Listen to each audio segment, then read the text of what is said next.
Introduce Mr. Chris Adams to you. He is from Bembridge Parish Council in the Isle of Wight.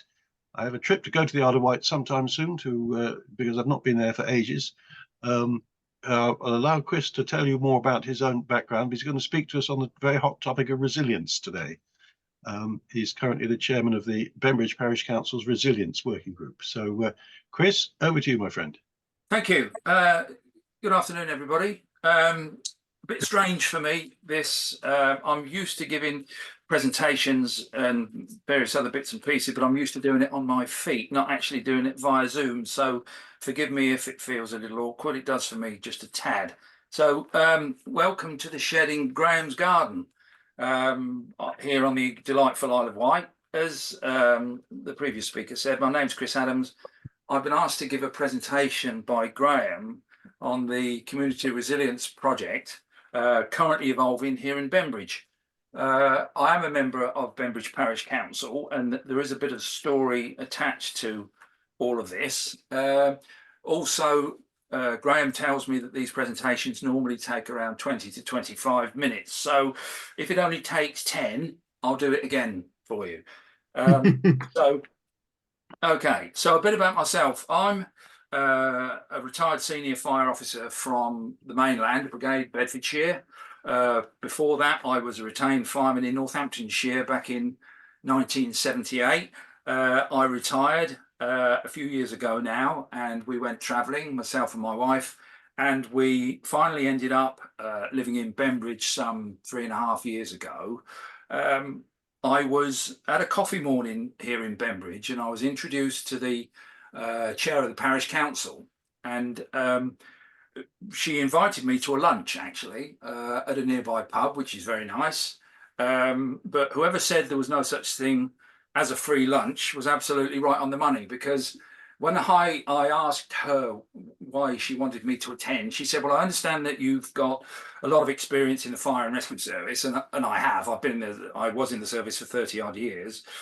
She said, well, we've got a meeting with senior people from Hampshire and Isle of Wight Fire and Rescue because we want to try and reopen the fire station. All of this will become clear as we go through the presentation. But basically, Bembridge Fire Station is a part-time on-call fire station, but it lost all its crew about 4 years ago now.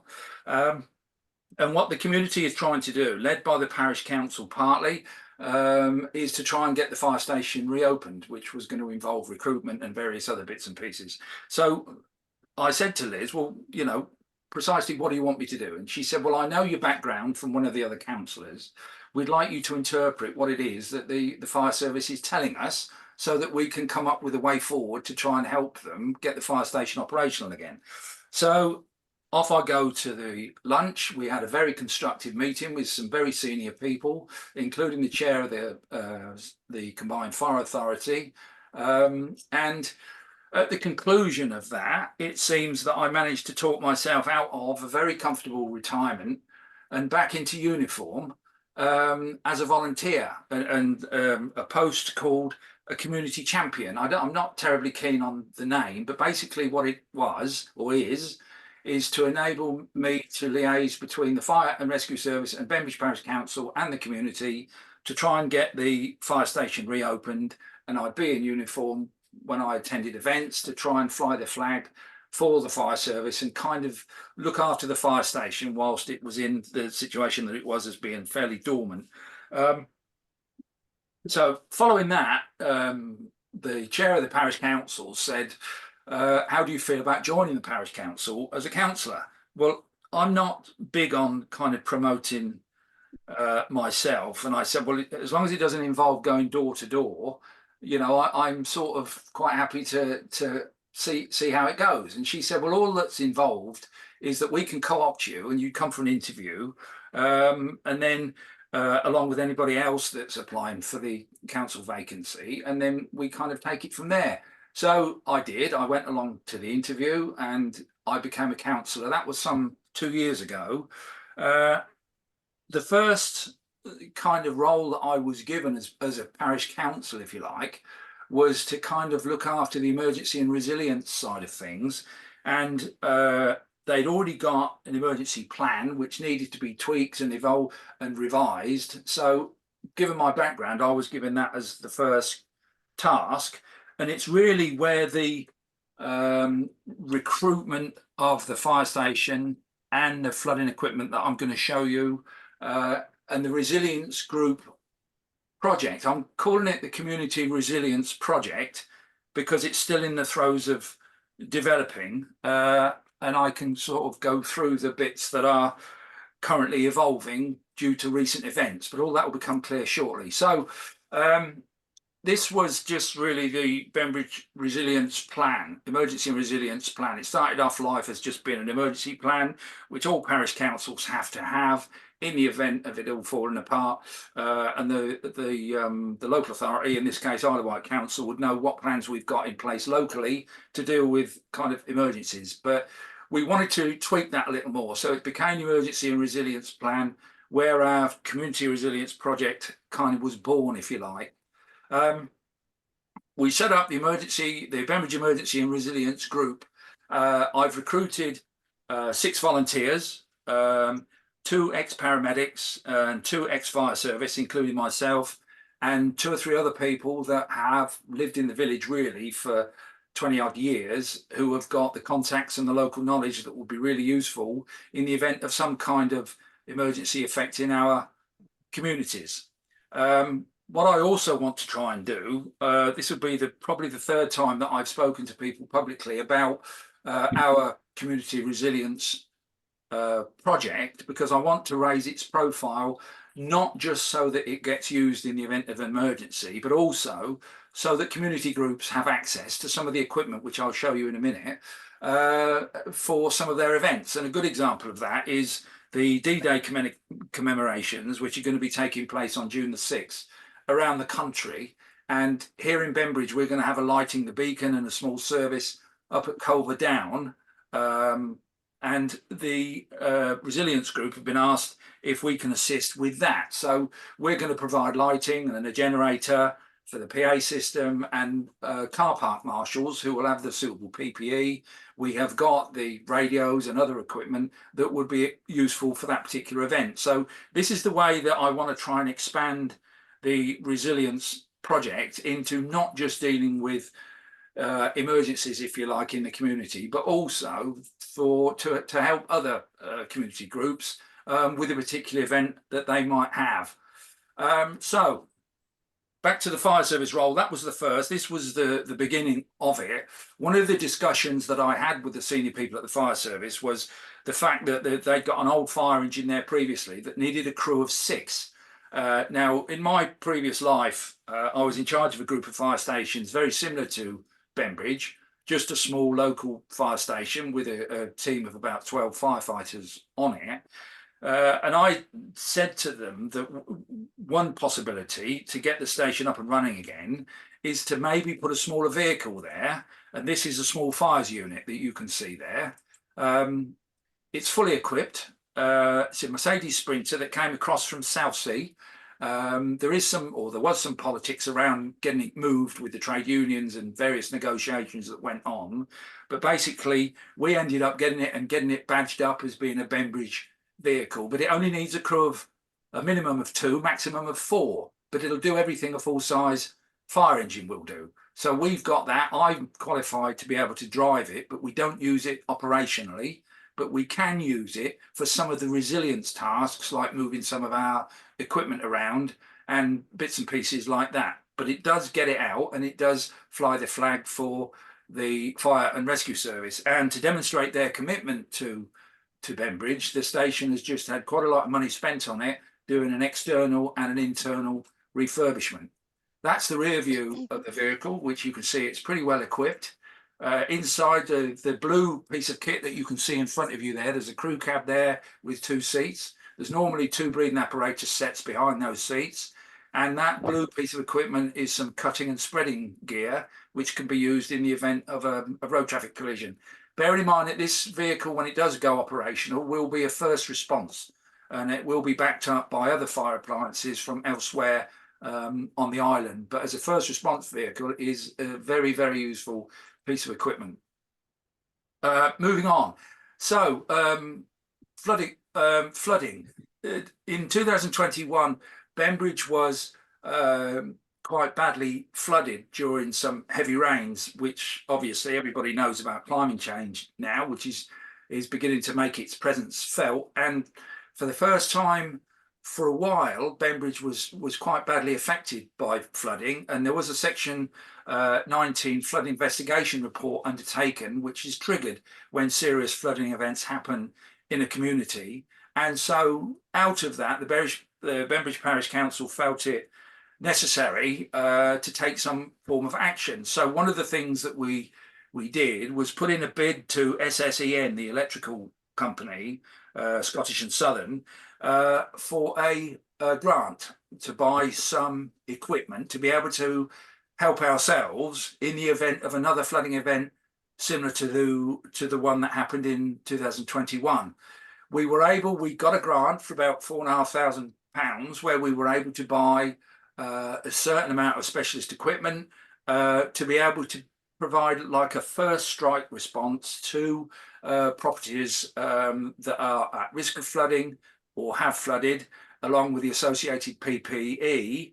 And the guys that have joined the resilience group are all familiar with the equipment. I've issued the PPE, that some of which you can see there, to each of them, so they have that.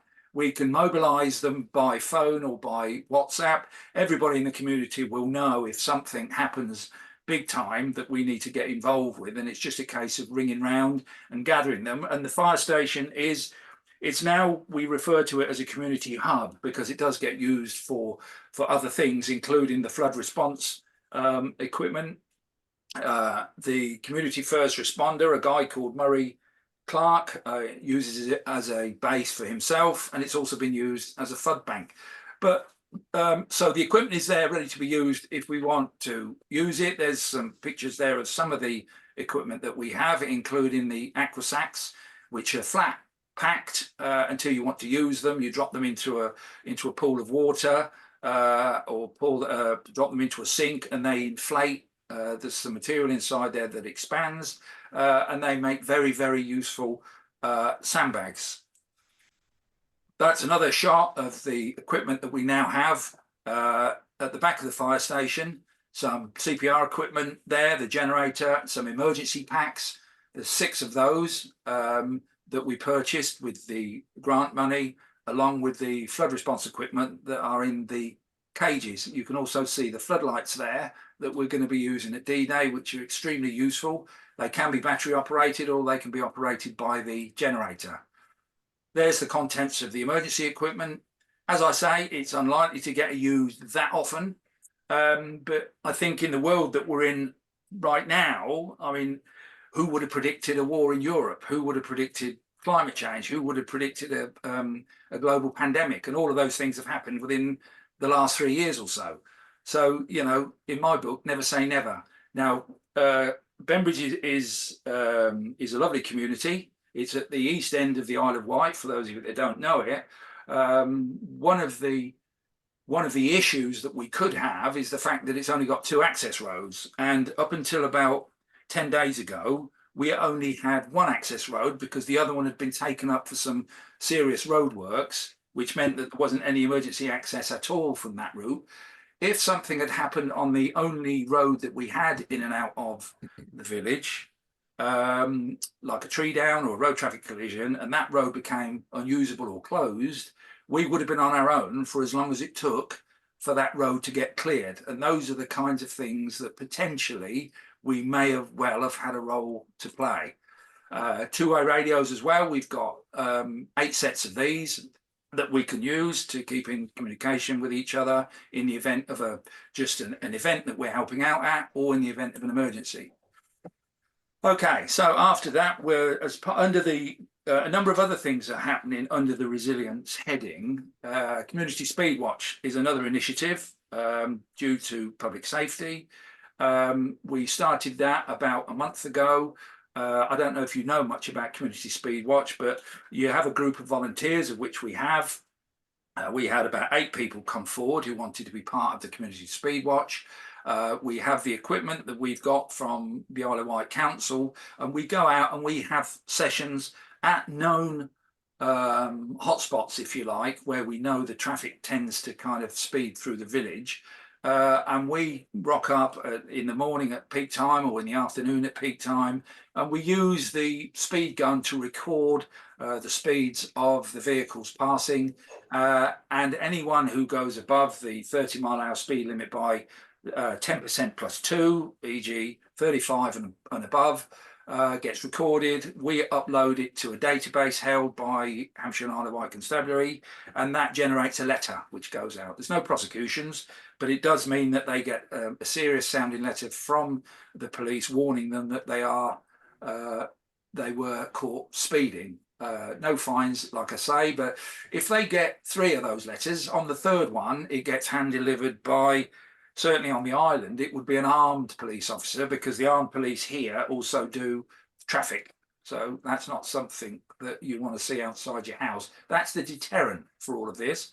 And it is turning into something that is very effective, with quite a lot of people very, very supportive of it. Obviously, there's always going to be people that are a little cynical, because as soon as you go away, they're back to their normal habits. But it's us again helping ourselves as a community, and letting people know in the community that their parish council listens to them, and we know that there's issues, and we are trying to do something about it.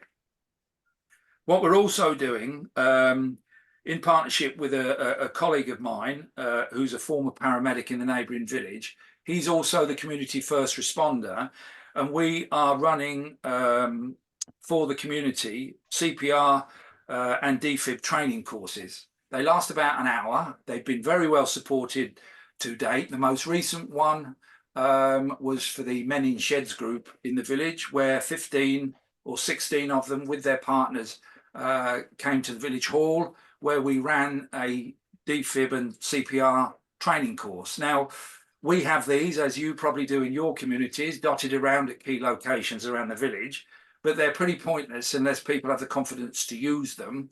And I felt it was necessary, that it was something that we could do. For example, in the case that I mentioned earlier, if the village was cut off and you couldn't get ambulances through, or you couldn't get community first responders through, there would be some people in the community who would know and have the confidence to know how to use the defibs, or know how to provide CPR in the early stages before a defibrillator arrives. Now, because of the 3 courses that we've run so far, we now have something around 50 to 60 people, just members of the community in the village, who know how to use this equipment. And this is going to be a continuous process of training. I'd like to get 10% of the community trained to use this equipment. That's my target, if you like.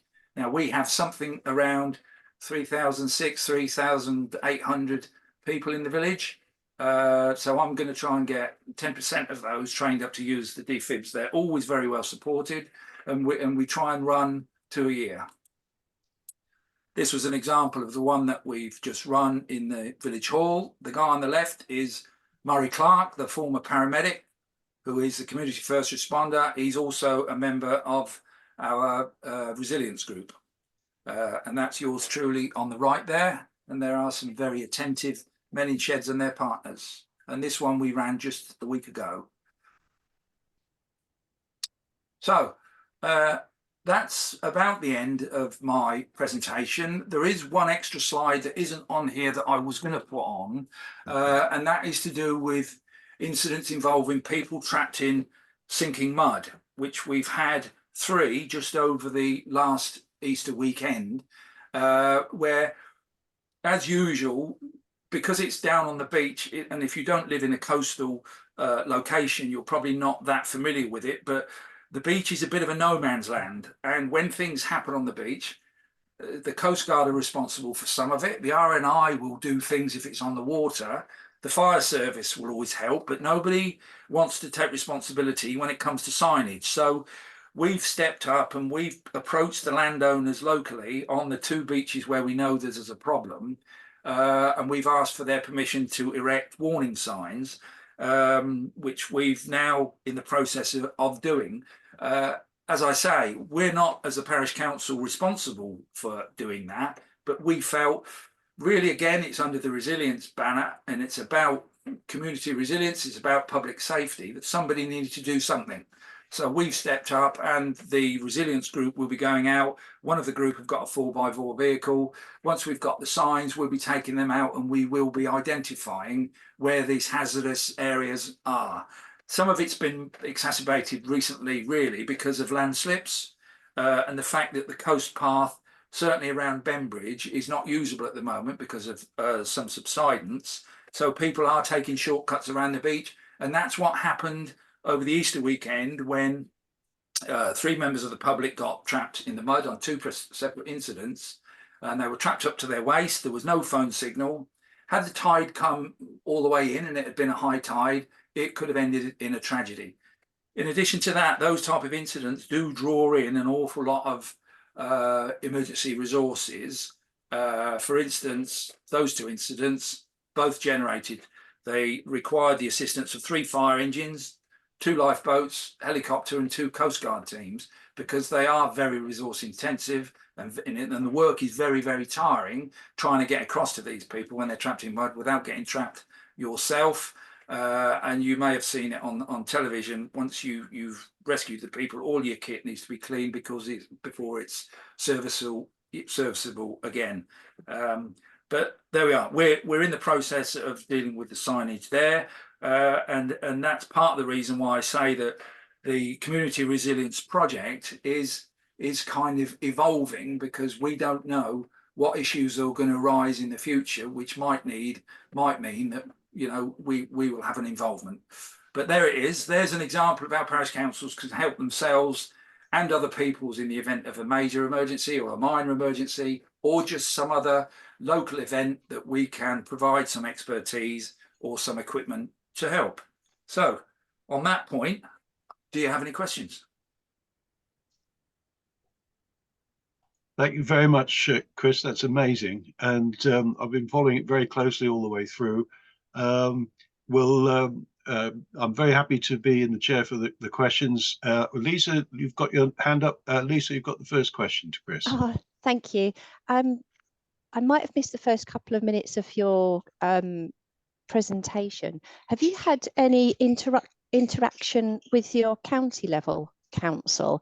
I know I've been to, well, they've recently released their own resilience plan for us. We're in Surrey, and they're encouraging parish councils to they've got a template for us to make things easier.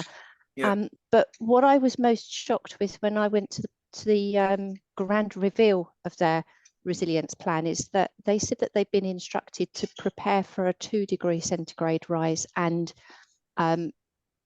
envisage a 4 degrees rise. Is that countrywide instruction that's gone out to councils? Do you know?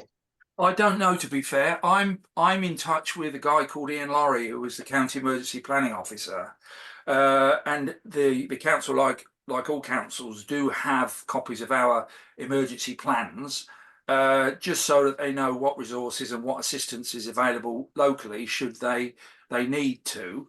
As regards the climate change and the temperature increases, I haven't seen anything or heard anything yet about that.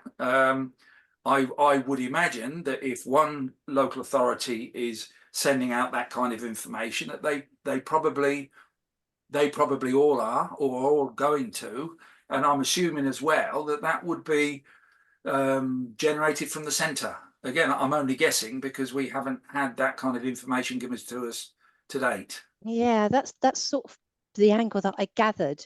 But I don't know if they've been asked to sort of keep it under their hats a bit, because it's quite a terrifying thought. If the people at the top are anticipating we might get 4 degrees above pre-industrial levels, that's kind of. Did they give you any time scales on that? They said 2030 to be ready for a 2 degrees rise by 2030, and they didn't give a forecast for 4 degree rise. As I understand it from the dealings that I've had, I was quite heavily involved in the security around the Olympics from Fire and Rescue Service point of view, and I went to a number of meetings down in London with the security services and a government minister. And I mean, obviously, I can't say too much about what went on because of the Official Secrets Act and stuff like that. But there was information given to us that wouldn't end up in the public domain because they didn't want to scare people. Now, that's generally how you'll exactly. find the government will react if with bad news. Mm. If there's something coming down the road that really nobody's going to be able to do anything about, and I think we're probably in that position right now, because as I understand it, it's only countries in the West, if you like, that are interested in doing anything with climate change. It seems that the bigger countries in the East still have coal-fired power stations and all the rest. So some people are using that as an argument not to do anything because there's no point. So I think we are staring down the barrels of significant temperature rises, and I think it's already happening, to be honest, which is probably, if you'd have said this 5 years ago, somebody said, well, that's a bit premature. We don't think anything's going to happen quite that soon, but I think it's happening quicker than people thought. Certainly with polar ice caps are melting at a faster rate than anybody predicted. If I can come in on that, Chris, yes, you're right. Things are happening faster than people can catch up with it. There have been some official type predictions from people like the International Crew on climate change and so forth. How that travels down through from central government through to local government is a bit of a question. I've been, by chance, I happen to be on the government's local net zero forum, looking at how central and local government can work together on these sorts of issues. That's not actually been producing very much in terms of an actual plan at the moment. I've got my own private views as to where that is. I think you're also right about the idea of people saying, well, look at these people that are still using, coal-fired power stations. What's going on here? I did hear yesterday that China, that's one of the nations that tends to be mentioned in that regard, has actually been, partly because they have access to the rare earths needed to produce solar panels, have actually, in 1 year, I was told, put in more solar panels in their country than the United States has put in their whole country to date. So I think there are variations in terms of what different people are doing. And I think if there are people saying, yes, what about other people? I think our plan is to do something. Just because other people perhaps evidencing bad behavior doesn't mean we have to do the same. No.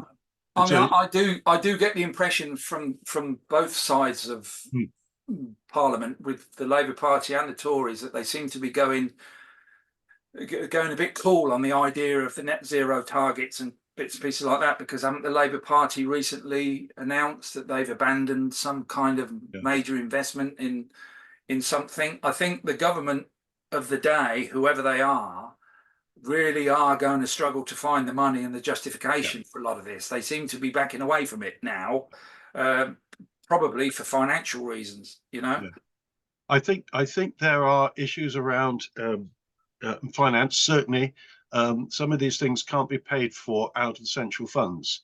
Our national income, I'm told, is something like 1,056 billion, which sounds a lot. The Labour Party proposal was for 29 billion, which doesn't sound like a big percentage. When they pull back, you should realize how tight money is generally. So this is what the great collaboration is about, actually, is that we need to do things locally and crack on with it, and share good practice around the country as we're doing today, because that seems to be the best approach to take. Well, I absolutely agree. And only this week, Rishi Sunak has announced a 2.5% increase in funding for defence. Now, 2 years ago, before Russia invaded Ukraine, that wasn't heard of, was it? There was the peace dividend where we didn't have to spend money on defence. Well, now we are. So we didn't see that coming down the road either, did we? No, indeed, yeah. Many thanks to Rob for his comment in the chat, that every time we buy something from China, we are in fact being a party to some of these carbon emissions from the manufacture of the goods we are buying. So that's an interesting point. Stuart, you've had your hand up for a while. After Stuart, it will be Arthur. I'd just like to thank you for a very interesting and informative talk. I must say my route into local government very much mirrors your own. I got involved with the cycling group. One of the group happened to be a local councillor who was retiring, and persuaded me to get co-opted onto the council so I could further my cycling ambitions, Right. which has totally failed to do. But that said, anyway, my question was very much related to what Lisa was saying. I noticed on one of your early slides, you had a warm hub. And I think people have completely neglected cool hubs. And I think the rise in temperature, I mean, in Essex, we hit over 40 degrees last year. Yeah. I think cooling is probably more important than heating. Well, to be honest, I mean, on that point, if you imagine, if you look at house details, for instance, you get properties for sale now, and one of the selling features or selling points at the moment is that if it's south facing. Now, if you get to with huge windows, the one thing you won't want is a south facing house. In addition to that, if it's a fairly new build with a foot thick insulation, which is what the government wants, with south facing windows, it's going to be like an oven. So, you know, it's something else to think about, which was all. Well, I think the latest building regs have now reduced the size of windows, haven't they? Or reduced the area of windows. Yeah, well, a certain amount has to be glazing. I think that is building regulations, isn't it? But I don't know if that's for new builds or just extensions. I'm not absolutely sure on that. The house that I've got is 3 years old, and it's got 2 large bifold doors that open out onto a wraparound deck. Fortunately, it's not south facing. Otherwise, it would be like an oven. Yeah, and just to carry on with the China theme, I think China is worldwide the biggest developers of wind power and solar power. So I think China is well aware of the problems, but they have a difficult balancing act to do to try and grow the country, improve living standards, and meet their energy requirements. Hence the continuation of coal-fired power stations. Right. I mean, it's from what I understand about China, it seems fairly. It's probably the wrong word. It seems quite easy for the government in China to get things done because when it chooses to do something, it just gets on with it, but people either don't or can't demonstrate depending on what their culture's like. For instance, when they build an airport, since the discussion's been going on for the second or the third Heathrow Airport runway, China have built 5 airports. You know, because they just don't seem to come into the same resistance or they completely disregard it. So I guess that does make it easier for them to do the kinds of things that they are currently doing. Yeah. I've made a note. Thank you for all this discussion about China. I think we need a briefing paper on China because it's as we're discovering, it's coming up in a lot of these conversations. Yeah. Absolutely. Can we have Arthur, please, and then after Arthur, it's Kirsten. Arthur. Hi, hello, hi. It's me joining for the first time, so I'll just introduce myself. I'm Arthur from Warwickshire County Council, and am I audible? Yes. Yes. Yep. Oh, fantastic. So I was going to continue from where Lisa was saying about what guidance do we have from the national government. Actually, unfortunately, we don't have any guidance on how should we be preparing. Is it going to be 2% or is it going to be 4%? They have entirely left it on councils how they choose to work forward with the changing climate. Because for majorly what they're reporting is for 2 reasons. They're saying that every council is going to have a different magnitude of impact from climate change. And then every council also has different capacity to adapt. So for these reasons, they're not giving any guidance on how we should be preparing, and every council is choosing their own way. If they think they should be preparing for 2%, they're preparing for 2%. If they think they should be preparing for 4%. We initially, as Warwickshire, we started our adaptation plan was built on 2%, but now we're developing under the same plan, we're expanding it, and now we're considering 4%, and Right. it's entirely our own discretion. It is no guidance given by the national. There is another adaptation reporting that the local authorities are doing for the first time with DEFRA.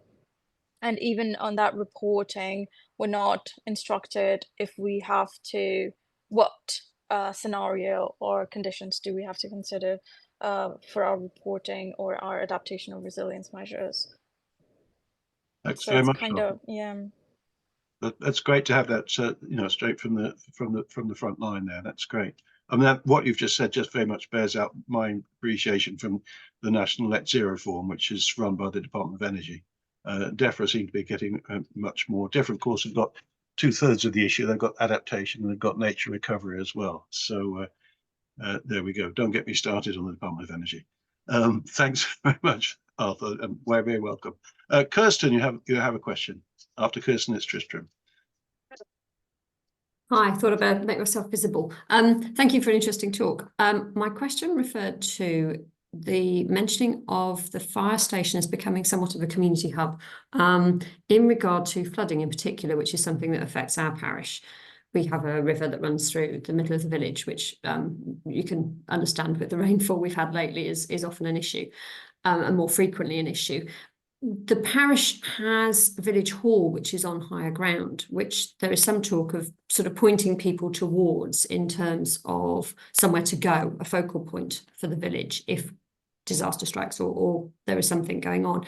Are you using the fire station in that way, or do you have other plans in terms of a physical focal point for your D-Day scenario? Well, we have 3 identified locations that we can use as an evacuation point or a refuge, if you like. The fire station would be one, the village hall certainly would be one, and the church hall, of which there is probably 2 or 3, but certainly one of them could be used as a refuge or an evacuation point if it were needed. And to be honest, given my background, I am aware that usually local authorities, like at county level, will have identified places that can be used to evacuate people to, like gyms and sports arenas and that type of thing, and schools even, in the event that they're needed. So they know who the key holders are, and in the event of them being needed, they just tap into them. But having the fire station is really where the control point would be, if you like, to be able to manage the incident, irrespective of, well, it depends what it would be, obviously. I mean, with all of these things, you have to think outside the box, because to my mind, we're in uncharted territory now, because everything is starting to happen much, much sooner than anybody thought it would, particularly on the climate front. But there's other world events that are starting to impact that are also going to have an effect locally. And as somebody alluded to earlier on, more and more of this responsibility, if you like, for managing the fallout from some of these things is falling down to the lower levels, which is town councils, parish councils and local authorities county-wide. I believe the Civil Contingencies Act, which talked about how some of these things are managed, actually mentions in the new version where parish councils and towns councils can have a role to play. Maybe we're a little ahead of the game. Certainly a couple of the parish councils around us have asked for copies of our emergency and resilience plan with a view to hopefully doing something similar themselves. And also I think we've been approached by a couple of other councils whether we can collaborate with them so that we can share resources, and which is all good stuff. So which is why, again, I referred to the project as being something that's evolving for a number of reasons, including you never know what you're going to be faced with. Yeah, That's really helpful. Thank you. Do you happen by any chance to have different resources at those? You mentioned 5 centres. Do you just keep the resources at the fire station, or do you have sort of other things that you keep at those other centres? No, obviously the defibrillators are publicly available, so they're Sure. around key sites. The equipment is based at the fire station, because everybody recognises that a fire station is for emergency purposes. So that seems to be a sensible place for it. But at the back of the bays, where the appliance and the equipment is a lecture room, which can be used for various purposes, including briefing our teams for community event. It can be used as an evacuation point if it were needed, but it's just a central point where you'd have good communications to be able to reach the outside world, you know, if and when it all falls apart. Hopefully it won't. Fingers crossed. Thank you very much. Thanks for that. Yes, I've discovered that not every town and parish council has been issued with a template for an emergency plan by their local emergency planning officer. So I think that is an issue. Maybe we should be thinking about putting the template that we've got here in the Forest of Dean for people to have a look at, which does cover these things like, you know, safe places and who's going to be involved and all the rest of it. Well, certainly, if you have a search on the internet, there are quite a lot of examples on there where parish councils and local authorities have actually put their information, made it freely available. Right, that's good. I'm just hunting out the link for the Surrey County Council template, and I'll put that in the chat as soon as I found it. Very many thanks. And in terms of the cool hub that's been mentioned, maybe a good place is the local church. Our church in our village in the Forest of Dean is built in the 15th century, and it's tall and wide. It's actually quite chilly in the winter time. So that would be our cool hub. Tristram, your turn, sir. Thank you. I'm very interested in this discussion about preparing for 2 degrees and 4 degrees temperature rise. But of course, knowing 2 degrees and 4 degrees, is there a proper or a indication of what that means in terms of drought, heat waves, wind speeds, sea level rise? I mean, it's no good knowing 2 degrees or 4 degrees. You need to know what that means and what you have to be resilient to. So is there a sort of map of what that means? There is some stuff around that, which yes, I've made a point as well to check out. There is also a website you can log on, and I can't remember the link of it, which says, you know, if sea levels rise from melting ice caps, this is where the water is going to get to. I think if all the polar ice caps melt, I think the wash in Norfolk will reach Cambridge, as an example. So there are some things you can do like that. I think what we need to have is an idea, as you say, what's the implication of the impact, and actually some practical steps as to what we can reasonably do about it. And this is, and again, very much bearing up what Chris has been saying, it's no good waiting for other people to do this stuff. We need to get stuck in ourselves. Absolutely. Thank you. I think the Met Office has issued some forecasts of what we can expect with each degree rise, or each half degree rise in temperature. And that's a useful place to be. And I think my overall summary would be they don't expect the quantity of water to change very much, but it's just going to arrive in very much shorter and heavier intervals. So flooding will definitely increase. So people really do need to be worried about flooding. Right. Well, I think wind speeds too. I noticed the maximum wind speed has gone up significantly and unexpectedly, I think. So that's probably also going to be you have to be resilient to very high winds and tornadoes. Something else I was going to mention during that presentation, I'm sorry if I'm butting in, but I don't know how to fly Graham's computer, so I don't even know how to put my hand up. So I'm just going to have to butt in, unfortunately. Hampshire and Isle of Wight Fire and Rescue have a revised policy for floodings in that they don't attend floodings in property any longer unless it's an emergency. Now, if that is mirrored around the country, that is another reason why we need to help ourselves, and part of the reason why we've got the equipment that we've got. We can only do things in a small way, but we be able to do something, which is better than not doing anything at all.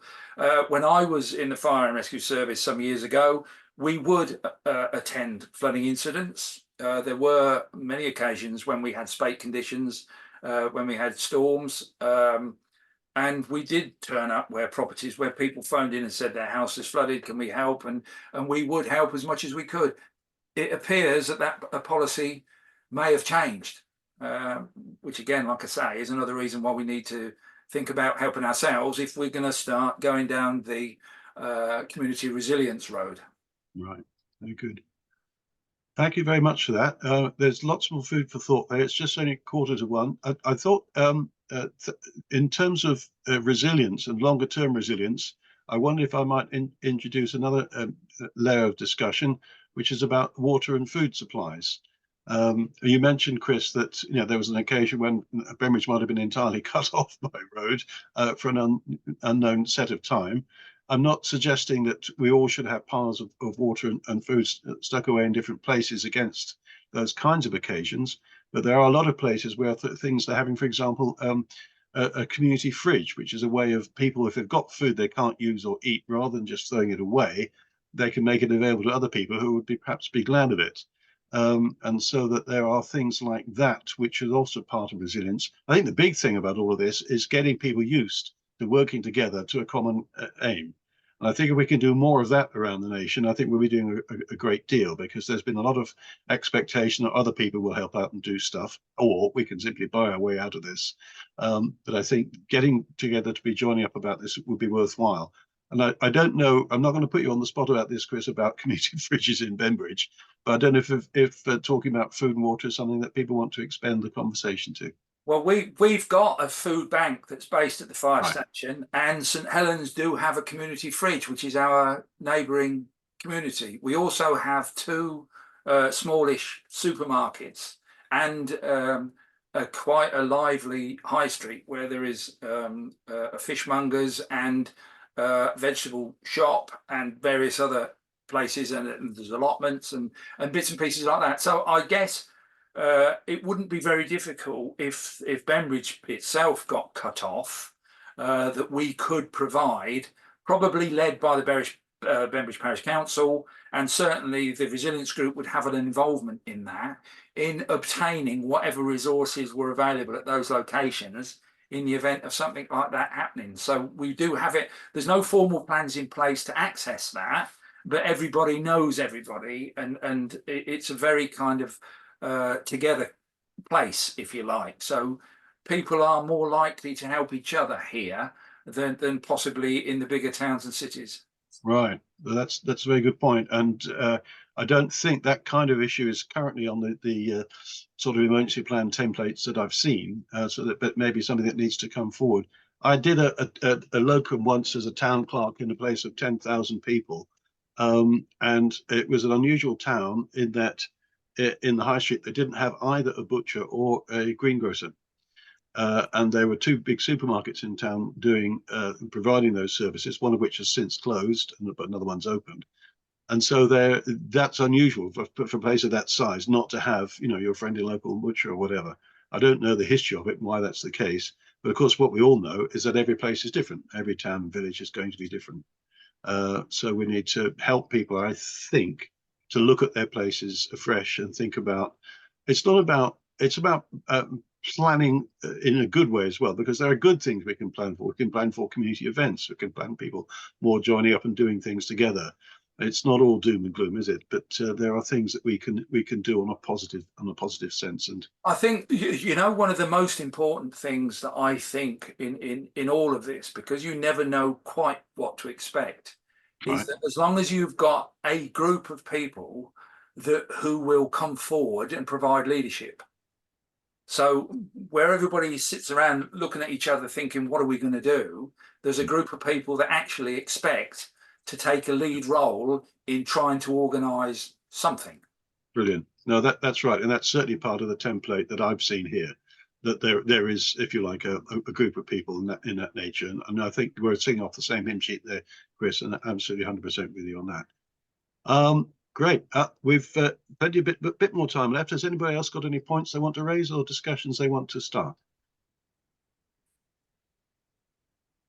Just to say, I've identified the document. I don't have a link to it on a website anywhere, but I'll try to load the document into the chat. But if not, I can reply to you, Graham, with it included so that people can That'll be fine, Lisa. Thank you. Yep. Okay. Perfect. I'll just put an email address in the chat for anybody wanting to use it at any particular time. Can I ask a question? I can't find the little hand thing to click on. Yep. Yeah, I'm interested because I'm already seeing some obstacles that I need to get over. I'm a town councillor. I'm obviously up for election, but I'm having great difficulties with the town clerk, who keeps coming out saying that's not our responsibility, that's the district or that's the county. And you're talking about over sort of riding that and looking at what is of benefit to the residents, and that's been my argument, but I keep hitting a brick wall. So how have you managed to overcome? Have you asked for any funding from those other people who should have a bit of responsibility, or have you just taken on the whatever additional expense there might be in providing these really valuable services to the community? The only funding that we've obtained was from the SSEN group for the flooding equipment. Now, they were offering that out to anybody with the case to put forward. We weren't the only ones. The Maritime Volunteer Service on the island also got funding from them for a replacement boat for their activities. So it was a case of applying for the grant. That's the only finance that the Resilience Project has got. Everything else that we've done, the CPR training and the DFID training, the fire station, the resilience group, all volunteers. So it's really been our initiative, or my initiative in some cases, to make these things happen with the approval of the relevant bodies where we've asked them. But we're not doing anything that nobody would approve of, disapprove of, I should say. So it's about, I've found that there is a wealth of support in the community. All you need to do is tap into it. And if you do that and you get people involved, it kind of, you get other people coming forward. I've had 2 other people now who have come forward who want to join the resilience group from the community because they've heard about it. So it's about spreading the word. But I think you'd be pushing against an open door, to be honest. Yeah, it's not been my experience, sadly, because I can get residents involved and supportive. I'm just hitting a brick wall around the table at town council. Yeah. I'm coming up with these ideas and I'm just being ignored.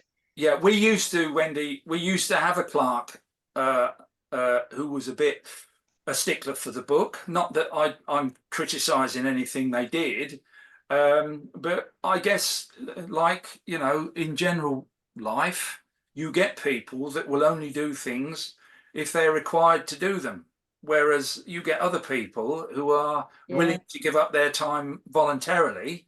It's just unfortunate if you get somebody who's a stickler for the rules in a position of authority, then you've got to get past them to do what you want to do. Fortunately, we've got a new clerk in post who is very pro supporting the activities, as long as it's done within the confines of the rules, like the mud signs, for instance. It's not our responsibility to do that. But I made the case at full council that somebody needed to do something. And I used the argument that there was a tragedy here waiting to happen. And there were 3 incidents that happened that had the potential for lives to be lost. Okay. And the way I went about it at the full council meeting to persuade people was that, well, okay, then let's take the view that we don't do anything. Everybody is aware of it. All of the agencies are aware that we've got a dangerous problem around our bit of the coastline. We're aware of it. RNLI aware of it. The Coast Guard is, the fire service are, the council are. Everybody knows about it. Social media, being what it is, starts to light up because they're all saying, why aren't there any emergency signs here? Why is this not happening? Why isn't the parish council doing something? Even though it wasn't our responsibility. So I said, okay, let's decide at this meeting, we're not going to do anything, right? And then next weekend, or when the holiday season starts, because we've got no coastal path at the moment, there's another incident. And this time it ends in tragedy. How's that going to look? How's that going to play out? Do you really want to be part of this parish council, knowing what you know and looking on Facebook and all the other social media outlets where people are saying, why aren't there any signs being put? I said, at some stage, somebody needs to step up and say, that's enough. We're going to do it. Nobody else is going to do it. And this has been talked about for years. But nobody says, well, it's not our part of the beach. It's not our responsibility. it's down to the Crown, it's their beach, you know, and all of those other arguments. Well, I'm the sort of person that I don't take all of that rubbish, because I'll go so far along with it, and then eventually I'll just say, well, look, somebody's got to do something, let's get on with it. And then I'll stand in front of the man with the grey wig and I'll argue my point.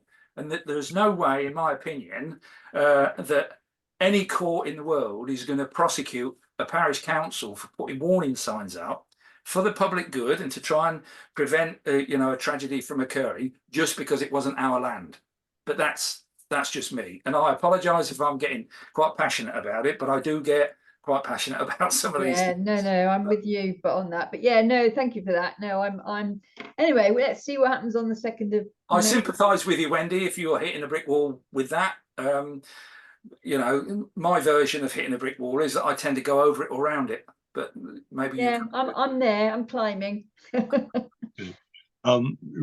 Wendy, in part of my job is being environmental sustainability advisor for the Society of Local Council Clerks. If you want to get in touch with me, you can use the email in the chat if you want to have a further conversation about it. Brilliant. I will do. Yeah, I'll try and save the chat now before we get cut off. Okay. As having been a parish clerk for 8 years, yes, clerks are busy guys, but they're not all aware that the good old 1972 Local Government Act actually has clauses that allows town and parish councils to help other councils, higher level councils, if you like, with their responsibilities as well. So if you're wanting statutory powers to be able to do stuff, yes, we can help other councils with their responsibilities if we choose to do so. That may be founded for some people. I only learned about the power of competence only 15 months ago. It was never anything in my, but I've learned that we can actually. Yeah, that's another thing. Well. Yeah. If you've got the power of competence, which means 2/3 of your members are elected, and you've got a qualified clerk, then actually the world is your lobster. You can be doing quite a lot of things. Brilliant. Thank you. Rob, you had your hand up for a moment. Did you want to come in? Well, just very, very briefly. I'm with Graham. I think my experience locally, and we've got a couple of people on our town council on the call, is that the situation isn't great. We're facing local authorities that have got a lot of resources, often aren't particularly innovative or outward looking, generally, and also communities perhaps where there's a lot of apathy. So, but to them, so it is up to the community, but actually it's such an important role. Communities just don't have access. You might be lucky to dip into pockets of money and volunteers, but really this should be a kind of a paid thing, like a kind of citizen service or something that to deal with these things we're talking about. Just briefly as well, really briefly, we talked about the kind of risks. What can we expect? 2 degrees, 4 degrees. I did some communities prepared training recently, and a really, really key takeaway that I took was that obviously you do need to look at risks to determine sort of mitigating actions, if you like, but they kind of recommending you focus on impacts, because the impacts of anything we face are going to be common across risks. So you can do your planning around the assumption that an area in your community might get flooded, so you'd have residents who haven't got anywhere to stay. Doesn't matter what caused it, you might end up with that. The same with the availability of food, or needing somewhere, a hot centre or cold centre, and so on. So I thought that sort of tip to focus on impacts to drive your planning rather than necessarily just risks was really, really kind of helpful, because the impacts are common across the plethora of risks that we now face.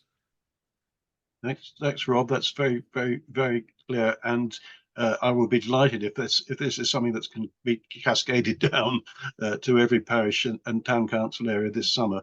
Could I just say one more thing? Lisa. It's just struck to my mind, because I've just had some new solar panels put on my house, batteries, and it sort of extended the research I'm doing into them. There are domestic and small scale batteries or community scale batteries that will stay live. They'll have a couple of sockets that stay live throughout a power cut. So if community centres are having solar panels put on, it's really, really worthwhile having 20 kilowatts or something of batteries included, and including one of these island specs. The Give Energy battery producer has these as their batteries are built ready to have these 2 extra sockets put in. So that would then keep the big television screen going, or emergency equipment for the hall for people to build into their plans. I've just put a note on the back of my one. Right, that's great. I mean, and if we're needing batteries, let's get our order in quick, because there has been a shortage of those batteries recently. And so let's get on the waiting list for those sorts of things, either privately or publicly. Absolutely. Something else about climate deniers, by the way, another way of approaching it, which we're going to be sharing a bit through the Great Collaboration, is there are other reasons for doing some of this stuff other than climate change. There are reasons for having more food growing locally, for example. Allotments is a good way of people growing their own food, healthier food, getting out, meeting people, and so forth. There are good reasons for a number of parish and town councils doing these things anyway.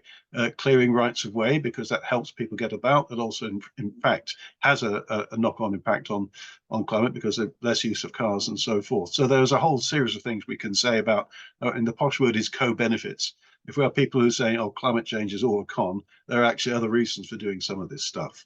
So that there's some of this is already available on the SLCC website. I'll just put that link into the chat as well. We've been doing very well. We've got lots of things in the chat. I'm trying to respond to them all. I'll have a quick look at them now. Anybody else likes to say anything? Graham, if you wanted to say any more at this stage.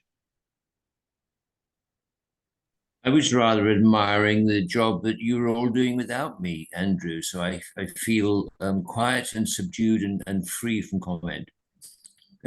What a nice man. No additional comments. I think, as always, the comments in the chat and some of the hints that people have been giving in their verbal contributions are enormously helpful. And our job at the Great Collaboration will be to pull all those together, and then make them presentable to everyone on at the click of a button, which is where we're headed. Yes, indeed. We're looking at the Great Collaboration, just as a quick advert, is currently and a lot of stuff on it that individuals can do. It has a certain amount for town and parish councils and communities, but we're looking to expand that section very much, being very aware that some places are suffering under climate deniers, some places are suffering under sticklers for the book, that there are councils and communities can be at different stages of what you might call a climate journey. In many cases, of course, it's the community that are starting these kinds of activities rather than the local council. But we're looking to that. We've got a pilot for the sort of processes and networking we're talking about, which is going to be starting very shortly in East Anglia. And as part of that, we're busy writing up a greater amount of collective actions, collective guidance to put on the website. So we're hopefully to have that up certainly by midsummer, if not a lot sooner. I know this because I'm writing a lot of it myself. So please do watch this space. If there are no more points or questions, thanks very much to everybody that's put notes in the chat, which will be saved. We owe a vote of thanks. Thank you very much to Chris for coming on, giving that a very inspiring talk, and with all the good practice that you've shared with us. Power to your elbow. And when I do come to the Isle of Wight, I think we will find a suitable hostelry where I can buy you a pint of whatever it is. Thank you very much. Yes. we will be doing that thing. Thank you very much. Graham, have you got an advance advert for what is coming up in the next few weeks while we're on the topic? I did. I send it round with the letter that goes out after this session with the videos and the presentation, and it will also include the upcoming program for the future weeks. My memory aging at a much faster rate than the rest of me is such that I'm unable to tell you who's coming next week. Graham, can I just ask how many people receives your email? I mean, I'm keen to spread the word around my councillors in Stonehouse, but I can spread it to Wootton and other areas. So how big is your email list? That's a great point, Wendy. We always welcome anybody new to the discussion. We have a list of coming up to about 500. Wow.